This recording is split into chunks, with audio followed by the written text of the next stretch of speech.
துலா, பொருளாதார பற்றாக்குறைகள் முழுமையாக நீங்கி பணப்புழக்கம் அதிகரிக்கும். கணவன் மனைவி இடையே இருந்த சிறு சிறு கருத்து வேறுபாடுகள் மறைந்து ஒற்றுமை பலப்படும். நண்பர்கள் மூலம் நல்ல தகவல்கள் வந்து சேரும். அதிர்ஷ்ட எண் 7. அதிர்ஷ்ட திசை மேற்கு. வழிபாடு துர்க்கையம்மனுக்கு எலுமிச்சை பழ தீபமேற்றி லலிதா சகஸ்ரநாமம் பாராயணம் செய்வது திருஷ்டிகளை நீக்கும். விருச்சிகம், இன்று பேச்சில் நிதானம் தேவை. தேவையற்ற விவாதங்களை தவிர்ப்பதன் மூலம் மனமீதியை தக்க வைத்துக் கொள்ளலாம். சுப காரியங்களில் சற்று அலைச்சல் இருந்தாலும் இறுதியில் யாவும் வெற்றிகரமாக முடியும். அதிர்ஷ்ட எண் 9. அதிர்ஷ்ட திசை வடக்கு. வழிபாடு ஸ்ரீ ஆஞ்சநேயருக்கு வெண்ணெய் காப்பு சாற்றி அல்லது வெற்றிலை மாலை அணிவித்து வழிபடுவது தைரியத்தையும் மன வலிமையையும் தரும். தனுசு, நீங்கள் எடுக்கும் புதிய முயற்சிகள் அனைத்திலும் வெற்றி கிட்டும். உத்தியோகத்தில் மேலதிகாரிகளின் பாராட்டுகளும் பதவி உயர்வும் கிடைக்க வாய்ப்புள்ளது. உங்களின் நீண்ட நாள் ஆசை ஒன்று நிறைவேறும். அதிர்ஷ்ட எண் 3. அதிர்ஷ்ட திசை வடகிழக்கு.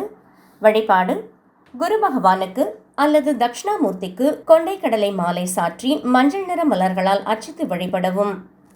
மகரம், உங்களின் கடின உழைப்பிற்கேற்ற உரிய பலன்களும் பணவரவும் உங்களை வந்தடையும்.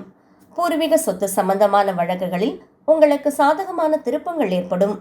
உடல் ஆரோக்கியத்தில் கூடுதல் கவனம் செலுத்துங்கள். அதிர்ஷ்ட எண் 8. அதிர்ஷ்ட திசை மேற்கு.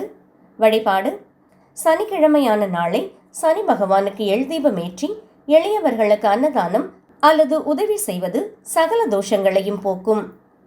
கும்பம், தொழில் நிமித்தமாக மேற்கொள்ளும் பயணங்கள் சாதகமான பலன்களை கொடுக்கும்.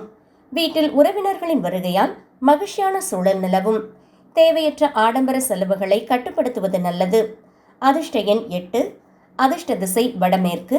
வழிபாடு விநாயக பெருமானுக்கு அருகம்புல் சாற்றி நெய்தீபமேற்றி ஓம் கணபதியே நமக என்று வழிபட காரிய தடைகள் நீங்கும். மீனம், திட்டமிட்ட காரியங்கள் அனைத்தும் தடையின்றி இனிதே நிறைவேறும். புதிய சொத்துக்கள் அல்லது வாகனங்கள் வாங்கும் யோகம் சிலருக்கு அமையும்.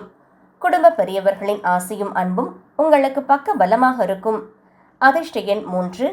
அதிர்ஷ்ட திசை தென்கிழக்கு. வழிபாடு சீரடி சாய்பாபா அல்லது ஸ்ரீ ராகவேந்திர சுவாமிகளை மனதார நினைத்து நெய்தீபமேற்றி வழிபட நன்மைகள் பெருகும்.